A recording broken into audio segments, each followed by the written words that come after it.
Welcome to Nellai aroma. இன்றைக்கி நம்ம நெல்லை aroma சேனலில் பார்க்க போகிற ரெசிபி அப்படின்னா தீபாவளி ஸ்நாக்ஸ். குயிக்காக ரெடி பண்ணக்கூடிய, ஈஸியாக குயிக்காக ஒரு 5 நிமிஷத்தில் ரெடி பண்ணக்கூடிய தீபாவளி ஸ்நாக்ஸ் ரெசிபி தான் பார்க்க போகிறோம். இதுக்கு நான் ஒரு மிக்சிங் பவுலில் 1 கப் அரிசி மாவு எடுத்திருக்கேன். 1 கப் அரிசி மாவு எடுத்துக்கலாம். இது கூட 1/2 கப் கடலை மாவு. 1 கப் அரிசி மாவுனா 1/2 கப் கடலை மாவு எடுத்துட்டு, இது கூட 1 டீஸ்பூன் மிளகாய்த்தூள், வத்தல் தூள் 1 டீஸ்பூன், அப்புறமா 1/4 டீஸ்பூன் பெருங்காயத்தூள், 1/4 டீஸ்பூன் பெருங்காயத்தூள் சேர்த்துக்கோங்க. இந்த பெருங்காயத்தூள் சேர்த்ததுக்கு அப்புறமா ஒரு டீஸ்பூன் கருப்பு எள்ளு வந்து கருப்புனாலும் சரி வெள்ளை எள்ளுனாலும் சரி 1 டீஸ்பூன் எள்ளு சேர்த்துக்கலாம். எள்ளு சேர்த்துட்டு 1 டீஸ்பூன் உப்பு சேர்த்துக்கோங்க. உப்பு சேர்த்துட்டு 1 டேபிள் ஸ்பூன் உருக்கின வெண்ணெய், அப்படி இல்லைனா சாஃப்டாக இருக்கிற, அதாவது ரூம் டெம்பரேச்சரில் இருக்கிற வெண்ணெய், அது சேர்த்துக்கலாம். இந்த வெண்ணெய்க்கு பதிலாக நல்லா சூடாக உள்ள எண்ணெய் கூட நீங்கள் சேர்த்துக்கலாம். இது எல்லாம் சேர்த்து ஒன்று சேர முதல்ல மிக்ஸ் பண்ணிடலாம். மிக்ஸ் பண்ணதுக்கு அப்புறமா இதில் வந்து தண்ணி சேர்த்து முறுக்கு மாவு பக்குவத்துக்கு நம்ம பிசைஞ்சு எடுத்துடலாம். இந்த அளவுகளுக்கு 1 கப் அளவு தண்ணி வந்து கரெக்டாக இருக்கும். மாவை பொறுத்து சில பேருக்கு கொஞ்சம் கூட குறைய தேவைப்படலாம் தண்ணியை இப்போ கொஞ்சம் கொஞ்சமாக சேர்த்து முறுக்கு மாவு பக்குவத்திற்கு நம்ம வந்து இதை பிசைஞ்சு எடுத்துடலாம்.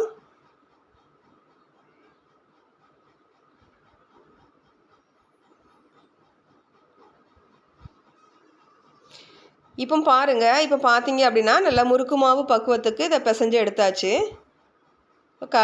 அப்படி பிசைஞ்சதுக்கு அப்புறமா கையில் ஒட்டக்கூடாது, அதுதான் கரெக்டான பக்குவம். பிசைஞ்சு எடுத்தாச்சு. இப்போ முறுக்கு அச்சு எடுத்துக்கலாம். ஒவ்வொருத்தட்டையும் ஒவ்வொரு மாடல் முறுக்கு அச்சு இருக்கும். எந்த அச்சுனாலும் பரவாயில்ல எடுத்துக்கோங்க. அது கூடவே சீவலுக்குள்ளே, அதாவது ரிப்பன் பக்கோடா செய்கிறதுக்குள்ளே அச்சு வரும். சில அச்சு வந்து மெல்லிசாக இருக்கும், சில அச்சு பெருசாக இருக்கும். பெருசாக உள்ள அச்சு எடுத்திங்கன்னா வேகிறதுக்கு கொஞ்சம் டைம் எடுக்கும். குடும்பம் மட்டும் மெல்லிசாக இருக்கிற அச்சு எடுத்துக்கோங்க. இப்போ வந்து முறுக்கு குழலில் கொஞ்சமாக எண்ணெய் தடவிட்டு மாவு வச்சிடலாம். எண்ணெய் தடவிட்டு அச்சு போட்டுட்டு அதுக்கப்புறமா மாவு வச்சு முதல்ல நல்லா பிளி வருதான்னு பார்த்துக்கோங்க. அதுக்கப்புறமா இதை வந்து நம்ம வந்து எண்ணெயில் பொரிச்சு எடுக்கணும். அதுக்காக வந்து எண்ணெயை காய வச்சுருங்க. இப்போ பார்த்தீங்க அப்படின்னா நல்லா அழகாக பிளி வருது.